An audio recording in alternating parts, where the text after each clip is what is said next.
You're in the register right here. They're going to give you a kaboom, and then they're going to show you where you can help out. It's been said it takes a village to raise a child. An example of that belief was put into action a few weeks ago at the Edison Children's Development Center. As traffic races down the 7th Street pipeline to the 710 freeway, nearly 200 volunteers have gathered to do something special for the kids who attend the nearby center. Let's say kaboom. Say kaboom. They're going to convert this barren patch of asphalt into a playground in one day. When my son was going to the school, it was a little bit depressing to see the kids riding around on just a track and climbing on backyard play equipment. And I thought I could do better for that. Ina Parker Hicks, a mother of two, a local activist, and a native of Long Beach, was the spearhead behind the project. I was in Green Long Beach. I just recently left Green Long Beach. You see the shirt? And we had just decided that we were going to have a mission of creating green spaces. So at my son's school, I do organic gardening at home, very little. But I thought it would be nice to kind of expand upon it here. I asked Green Long Beach about about writing a grant to have planter boxes here. In fact, when I was writing the grant for the planters, I had contacted Kaboom, and I was like, I'm interested in a playground, but I don't know how I'm going to make this work. And they were like, okay, well, let's start the process. So I actually started the process with Kaboom a year ago. Kaboom's a national nonprofit that started in 1996. Our CEO noticed that kids weren't having a safe place to play. Daryl Hammond, CEO of Kaboom, started the organization after reading about two children who suffocated while playing in an abandoned car because they had nowhere else to play. And so now it's our mission to provide a safe place to play within walking distance of every child and to give kids the childhood they deserve by bringing play to kids that need it most. Courtney Sawyer is a project manager for Kaboom. It's a done-in-a-day playground. You come here in the morning, as you saw today, you had an empty build site with holes in it, and then by the end of the day you have a beautiful playground and projects to accompany it.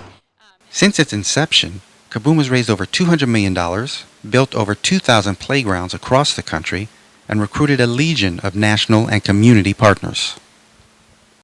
Not to mention the millions of volunteers who give their time and effort toward this worthy cause, as well as the local sponsors needed to make this particular project a reality. Kaboom is responsible for at least 4 other playgrounds in Long Beach. Included in their plan is a follow-up program to check the impact of the playground's success. Courtney Sawyer explains. Yeah, so we actually have post-build follow-ups with the community, and we do that via calls, and we gather them together and have a 1 month, a 6 month, and a 1 year call with them, just to see how things are progressing and what the impact has been on their community. Other than that, we also conduct revisits to come out and make sure that the playground is still in good condition as far as maintenance goes. Of course, the immediate impact is not the only goal here. As a lifelong resident, Ina Parker Hicks has seen Long Beach go through a roller coaster of ups and downs. I used to catch the school bus here to go to kindergarten, and when I got scarlet fever 30 years ago, my mother found me underneath the playground equipment. So I knew that there was playground equipment here at one point. So that was kind of one change. So they removed the playground equipment, they put in the bungalows, it became, about fitting people in. And so now the neighborhood, it's been up and down. I love Long Beach. I don't know that I like some of the things that are happening in Long Beach right now, but my counter to that is that I did something that I thought would affect the community in a better way. She believes in the resilience of the community and the long-term effect it can have on the city. What really encouraged me in this process is that every time I started to get burned out, every time another parent would come in and say, let me help you. And there's one parent here, her name is Helinda Haro. We have a language barrier. And she has stepped up to the plate. Every time she was coming up with lists, she had people that were donating everything. She's the one who got the Zumba instructor to come here. I was so inspired by her, just the way that when she saw that one parent could start doing something, that she just kind of took it and run. And she inspires me now. So I know that there's a hope.